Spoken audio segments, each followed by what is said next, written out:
Namaskar. Our today's session is on the essential goods and services under Insolvency and Bankruptcy Code. Before we discuss in detail about it, I'll just give you an overview about the insolvency resolution process. Whenever there is a default of rupees 1 crore or more, any creditor can file an application before National Company Law Tribunal.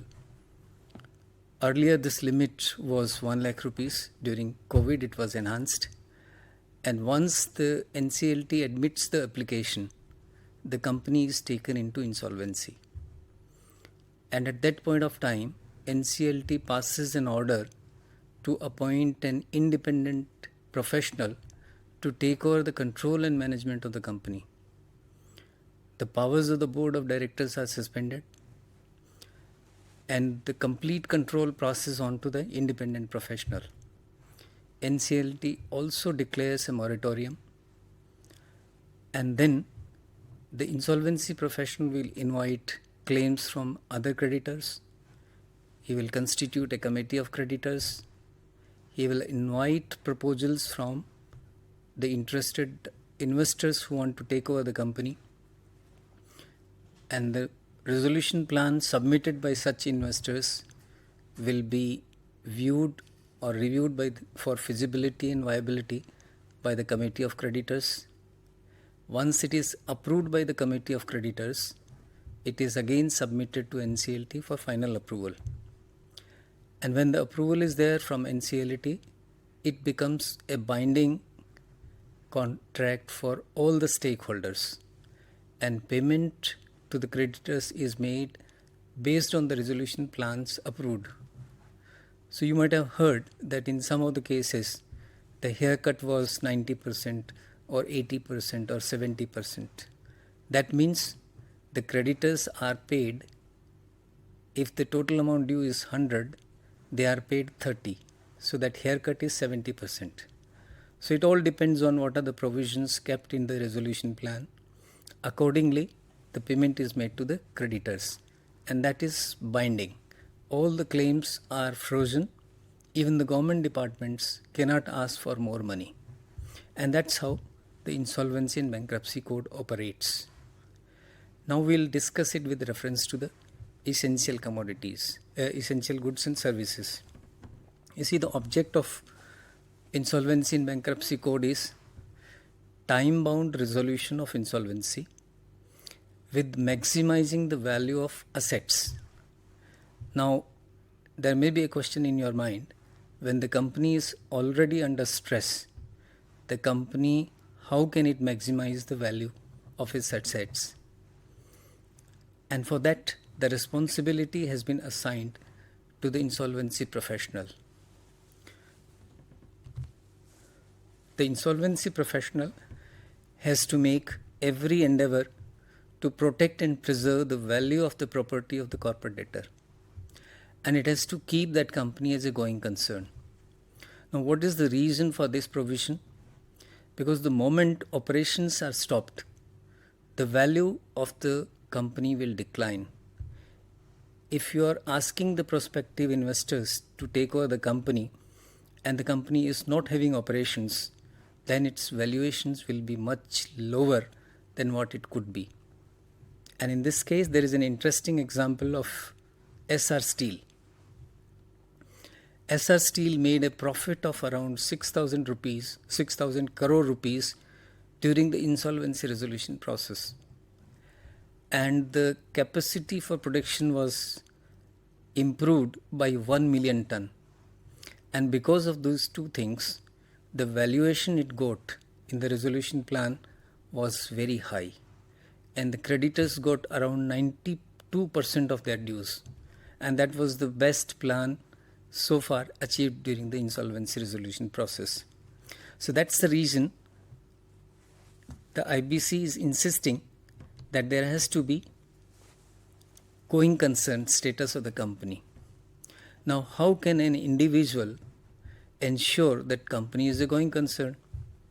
All the companies are not like Essar Steel, which has a good business model or a very good infrastructure which can be revamped by independent professionals.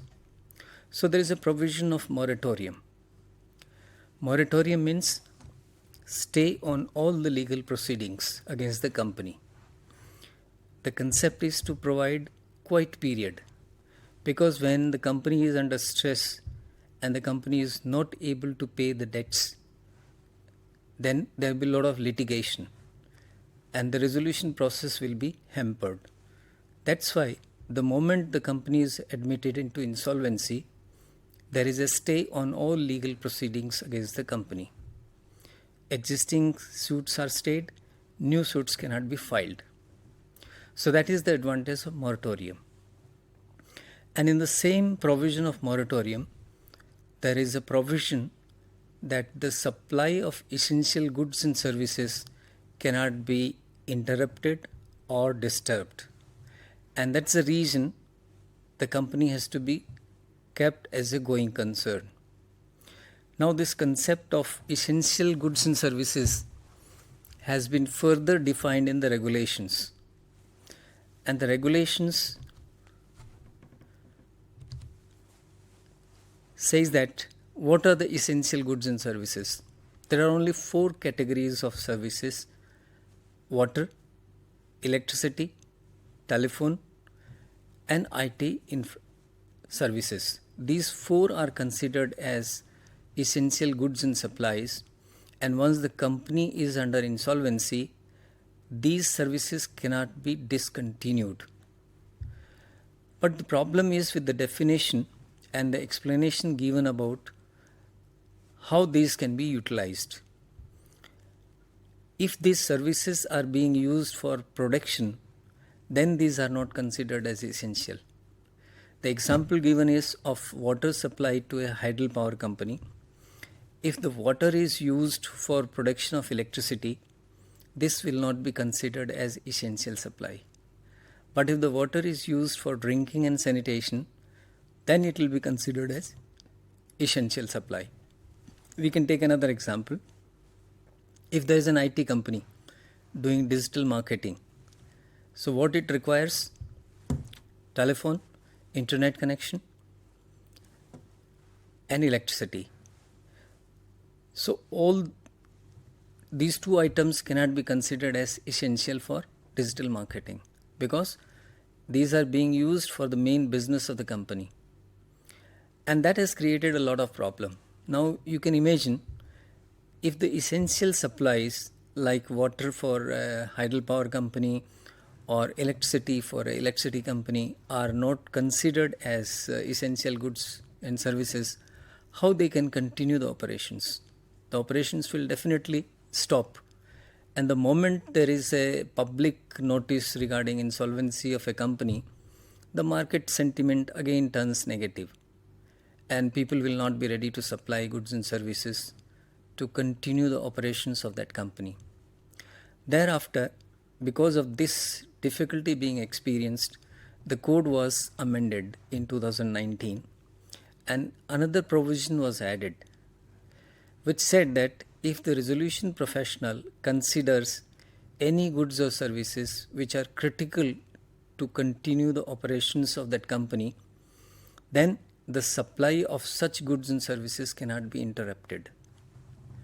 But here the question is whether just by the consideration of RP, the suppliers have to continue supplying, or he has to take the recourse to NCLT for passing the directions. Now here the RP can negotiate with the suppliers and explain to them that this is critical for continuation of the business and they should supply the services. But if they don't do, then the RP can approach the National Company Law Tribunal and get suitable directions issued to the suppliers. There was another amendment made to facilitate that any license or registration which has been given by the government, either central government, state government or the local authority or any statutory agency, that cannot be withdrawn or suspended during the insolvency period. It has to continue. For example, if a company is supplying telecom services, providing telecom services, and if the telecom license is suspended, then there is no hope for the company to be revived, because that is only the mainstream business.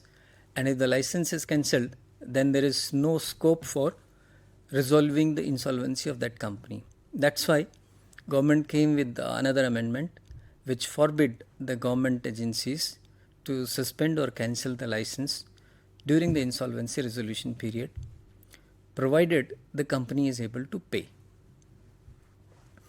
Now the question is the difference between two concepts of essential goods and supplies, which is under section 14 subsection 2 and under section 14(2)(a).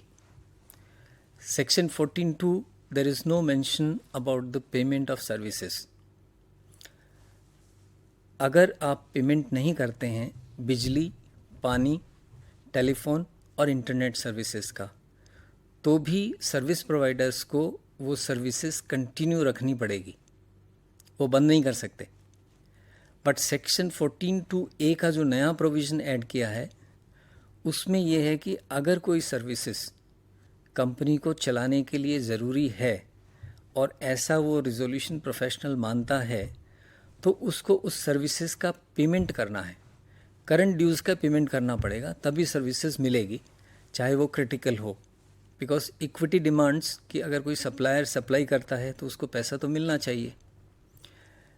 जो 4 essential services हैं, पानी, बिजली, telephone और internet services, उसको आप चाहे पैसा नहीं दोगे तो भी बंद नहीं कर सकते, क्योंकि जो बेसिक कंपनी के एडमिनिस्ट्रेटिव फंक्शंस है वो चलने चाहिए. अब सवाल ये है कि अगर आप फोर्स करते हो कि इसेंशियल सर्विसेज सप्लाई करनी है तो उसका पेमेंट कैसे मिलेगा. तो इसमें भी दोनों के लिए अलग अलग प्रावधान हैं. जो 4 इसेंशियल सर्विसेज हैं जिनको प्रोडक्शन के लिए यूटिलाइज नहीं करते हैं, उनको corporate insolvency resolution process cost माना जाता है और उनका पेमेंट प्रायोरिटी से होता है. किसी भी क्रेडिटर को पेमेंट करने से पहले ये जो इसेंशियल सर्विसेज का पेमेंट है वो करना होगा. अब जैसे हम इंसॉल्वेंसी रेजोल्यूशन की बात कर रहे थे, उसमें 2 स्टेजेस होती हैं. अगर कोई दूसरा आदमी उस कंपनी को लेने को तैयार है और रिवाइव करने को तैयार है, उस प्रोसेस को हम कहते हैं इंसॉल्वेंसी रेजोल्यूशन. वो एक रेजोल्यूशन प्लान देता है क्रेडिटर्स को, क्रेडिटर्स उसको अप्रूव करते हैं, फिर एनसीएलटी में वो प्लान जाता है. उस प्लान में डिटेल दी होती है कि क्रेडिटर्स को कितना कितना पैसा देंगे. फॉर एग्ज़ाम्पल 3 कैटेगरी में क्रेडिटर्स को बांटते हैं: फाइनेंशियल क्रेडिटर्स, ऑपरेशनल क्रेडिटर्स और अदर क्रेडिटर्स. तो जो रेजोल्यूशन प्लान देने वाला है वो स्पेसिफाई कर सकता है कि फाइनेंशियल क्रेडिटर्स को मैं 100 के सामने 80 रुपये दूँगा, ऑपरेशनल क्रेडिटर्स को मैं 100 के सामने 10 दूँगा, अदर क्रेडिटर्स को मैं 100 के सामने 5 दूँगा. तो ये उसका ऑप्शन है. सीओसी उससे नेगोशिएट करती है और फाइनल जो दोनों को मान्य होता है वो प्लान अप्रूव करके फिर एनसीएलटी में भेजते हैं. तो उस प्लान में जो भी लिखा होता है कि अगर फाइनेंशियल क्रेडिटर को 80% पेमेंट करना है तो उनको 80% पेमेंट होगा, वो उनके लिए बाध्यता है. पर उस सबसे पहले ये जो इसेंशियल सर्विसेज की कॉस्ट है वो पूरी की पूरी देनी पड़ेगी. तो ये एक तरह की गारंटी है. जब एक तरफ कानून कहता है कि आप इसेंशियल सप्लाईज को बंद नहीं कर सकते, तो दूसरी तरफ उसके पेमेंट का अश्योरेंस भी वो दे रहे हैं कि जो भी पेमेंट होगा सबसे पहले इनका पेमेंट किया जाएगा. दूसरा जो सेक्शन 14 सबसेक्शन 2 में अदर सर्विसेज के बारे में बात है, वो भी कॉर्पोरेट इंसॉल्वेंसी रेजोल्यूशन प्रोसेस में कंसीडर होती है. तो अगर आप इसमें डेफिनेशन देखते हैं हम, insolvency resolution process cost will include amounts due to suppliers of essential goods and services under Regulation 32. Other costs directly relating to the corporate insolvency resolution process and approved by the committee will also be considered as insolvency resolution process cost. तो जो essential services provide हुई, water, electricity, telephone और internet connection की, वो services plus other services which are considered by the insolvency professional critical for continuing the operations of the company, these are considered as priority payment. और resolution plan approve होने पे सबसे पहले वही payment करना होता है, उसकी प्रायोरिटी नंबर 1 है. बट अगर कभी ऐसी सिचुएशन होती है कि कोई रेजोल्यूशन प्लान ही नहीं आया, या रेजोल्यूशन प्लान आया उसको क्रेडिटर्स ने अप्रूव नहीं किया, तो क्या होगा? उस केस में कंपनी कंपल्सरी लिक्विडेशन में जाती है. लिक्विडेशन मतलब कंपनी के सारे एसेट्स बेच दिए जाते हैं और जितना भी पैसा आता है वो क्रेडिटर्स में बांट दिया जाता है उनकी प्रायोरिटी के हिसाब से. तो इसेंशियल सर्विसेज की सप्लाई का जो पेमेंट है वो लिक्विडेशन में भी प्रोटेक्ट किया हुआ है. अगर लिक्विडेशन होता है तो सबसे पहले जो इसेंशियल गुड्स एंड सर्विसेज की सप्लाई की कॉस्ट है उसको पेमेंट करनी है. किसी भी क्रेडिटर को एक भी पैसा पेमेंट नहीं होगा जब तक इसेंशियल सर्विसेज का पेमेंट नहीं होता है. ये प्रोविज़न है सेक्शन 53 में.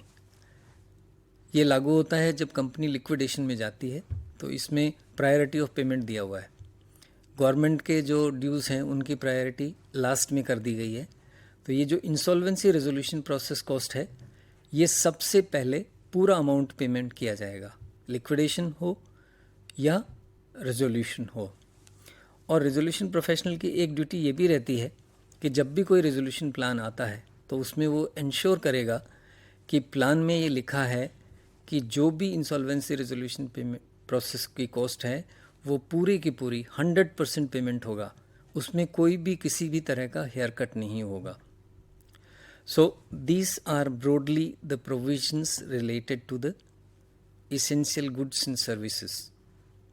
So if we recapitulate, there are 3 categories. One category is the essential services: water, electricity, telephone and internet, which is not used for production. मतलब उसका यूज़ आप प्रोडक्शन में नहीं कर रहे हैं, एडमिनिस्ट्रेटिव काम में ले रहे हैं, तो that will be considered as essential goods and services और उनको कोई भी सप्लायर रोक नहीं सकता है. ये कानूनी प्रावधान है. अगर कोई रोकता भी है तो आरपी एनसीएलटी में अप्रोच करके उनको डायरेक्शन दिलवा सकता है और सप्लाईज रेस्टोर होगी. दूसरी कैटेगरी है जो इसेंशियल सर्विसेज कंपनी को चलाने के लिए ज़रूरत है. जैसे बिजली बनाने वाली कंपनी को पानी चाहिए और कुछ प्रोडक्शन करने वाली कंपनी को इनपुट चाहिए, रॉ मटेरियल, तो उसके बिना उसका प्रोडक्शन हो नहीं सकता है. तो वो चीज़ें इसेंशियल सप्लाईज में आती हैं, पर डिफरेंस उसमें केवल ये है कि उसका पेमेंट आपको साथ के साथ करना है. जो पहली 4 सप्लाईज पहली कैटेगरी में है वो आप बिना पेमेंट करे भी उसकी सर्विसेज आप कंटिन्यूस ले सकते हैं. तीसरी चीज़ है लाइसेंसेस, रजिस्ट्रेशंस. ये सारी चीज़ें आप कैंसिल नहीं कर सकते, गवर्नमेंट भी कैंसिल नहीं कर सकती. ये प्रोविज़न है उसमें कि a licence, permit, registration, quota, concession, clearance और a similar grant or a right given by the central government, state government, local authority, sectoral regulator or any other authority constituted under any other law for the time being in force shall not be suspended or terminated on the grounds of insolvency. ये एक बहुत अच्छा provision है कंपनियों को revive करने के लिए. नॉर्मली क्या होता है कि गवर्नमेंट डिपार्टमेंट्स इंसिस्ट करते हैं कि पुराना पेमेंट्स भी पहले दो और करंट पेमेंट भी दो, तब हम आपका लाइसेंस या ये रजिस्ट्रेशन चालू करेंगे. तो इसमें एक प्रावधान है कि पुराना पेमेंट्स तो आप मांग ही नहीं सकते हो. As on insolvency commencement date जो भी ड्यू है that will be frozen and that will be paid according to the approved resolution plan. Only you can ask for the current dues which is for the current period during the insolvency resolution process period. Now let us see at some case laws which have been decided by the NCLT and NCLAT. एक printing press का case था, उसकी electricity supply Haryana Vidyut Nigam ने काट दी. Resolution professional ने NCLT में case file किया to restore the electricity supply. तो सेक्शन 14 सबसेक्शन 2 और रेगुलेशन 32 की डेफिनेशन को देखते हुए NCLT ने ऑर्डर दिया कि क्योंकि ये प्रोडक्शन के लिए यूज़ हो रही है इलेक्ट्रिसिटी, ये इसेंशियल गुड्स एंड सर्विसेज में नहीं आती है, और अगर आपको इसकी सर्विसेज चाहिए तो आपको उसको पेमेंट करना पड़ेगा। बिना पेमेंट आपको ये सप्लाईज रेस्टोर नहीं हो सकती है। ये था सेक्शन 14 सबसेक्शन 2 का इंटरप्रिटेशन। अब एक दूसरा केस हम देखते हैं जिसमें जो नया प्रोविज़न था सेक्शन 14 सबसेक्शन 2A, जिसमें प्रावधान था कि रेजोल्यूशन प्रोफेशनल डिसाइड कर सकता है कि क्या चीज़ कंपनी को चलाने के लिए ज़रूरी है और उसकी सप्लाई के लिए वो इंसिस्ट कर सकता है। तो इस केस में ये दो सिस्टर कंसर्न्स दोनों ही इंसॉल्वेंसी में गई हुई थी। एक वाटर सप्लाई देती थी, एक इलेक्ट्रिसिटी जनरेशन करती थी।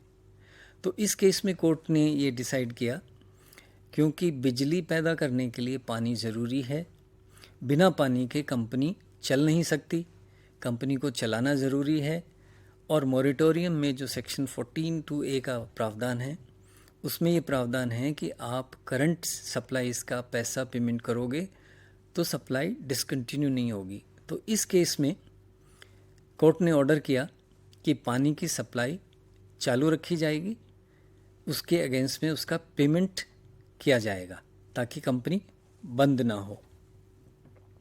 एक और केस हम डिस्कस करते हैं एयरटेल का।